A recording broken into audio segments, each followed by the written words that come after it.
हरे कृष्णा। गुड्डू की दुनिया में आप सभी का बहुत बहुत स्वागत है।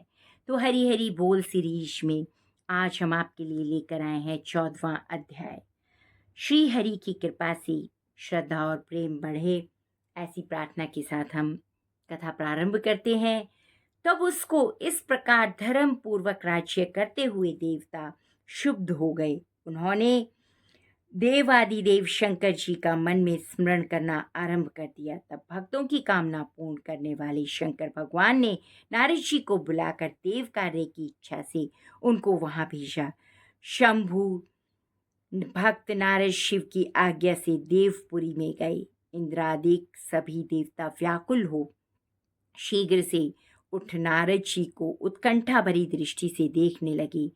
सबने अपने अपने दुखों को कहकर उन्हें नष्ट करने की प्रार्थना की। तब नारद जी ने कहा, मैं सब कुछ जानता हूँ, इसलिए अब मैं दैत्यराज जलंधर के पास जा रहा हूँ। ऐसा कहकर नारद जी देवताओं को आश्वासित कर जलंधर की सभा में आए। जलंधर ने नारद जी के चरणों की पूजा कर हंसते हुए कहा, हे ब्राह्मण, कहिए आप कहाँ से आए हैं, यहाँ कैसे आए? मेरे योग्य जो सेवा हो उसे की आज्ञा दीजिए।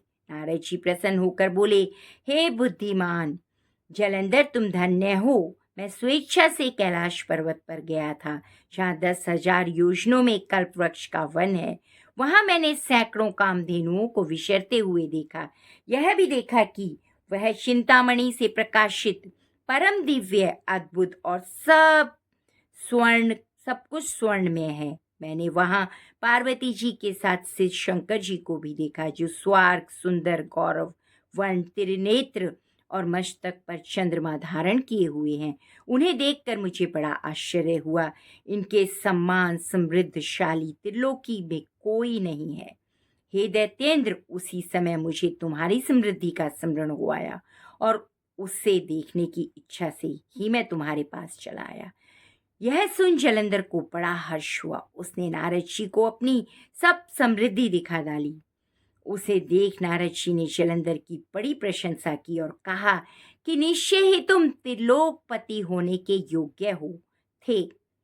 ब्रह्मा जी का हंस युक्त विमान तुम ले आए और द्व्यलोक पाताल पृथ्वी पर जितने भी रत्न आदि हैं सब तुम्हारे ही हैं।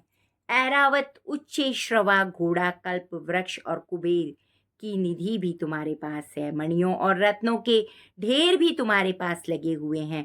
इससे मैं बड़ा प्रसन्न हूँ, परंतु तुम्हारे पास कोई स्त्री रत्न नहीं है। इसके बिना तुम सबका सब फीका है, तुम्हारा सब कुछ फीका है। तुम किसी स्त्री रत्न को ग्रहण करो।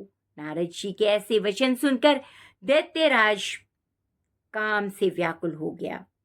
उसने नारद जी को प्रणाम कर पूछा कि ऐसी स्त्री कहाँ मिलेगी जो सब रत्नों में श्रेष्ठ हो। नारद जी ने कहा, ऐसा रत्न तो कैलाश पर्वत में योगी शंकर के पास ही है। उनकी स्वर्ण सुंदरी पत्नी देवी पार्वती बहुत ही मनोहर, उनके समान सुंदरी मैं किसी को नहीं देखता। उनके उस रत्न की उपमा तीनों लोकों में कहीं नहीं है। देवऋषि उस दैत्य से ऐसा कहकर देव कार्य करने की इच्छा से आकाश मार्ग से चले गए। तो भक्तों, कथा को यहीं पर विराम देते हैं। अगली कथा जल्दी ही लेकर हाजिर होते हैं। आप सभी के चरणों में आप सभी से विनम्र निवेदन है कि आप सभी कथा को ध्यान पूर्वक सुने, स्किप कर ना सुने और दामोदर अष्टकम का पाठ भगवान को सुनाएं और सुबह जल्दी उठकर स्नान करें, दीपदान करें और अपने शास्त्रों को पढ़ें। अपने बच्चों को सुबह सुबह उठाकर मंदिर में ले जाएं, दिए प्रज्वलित कराएं और अपने जीवन को सुंदर बनाएं।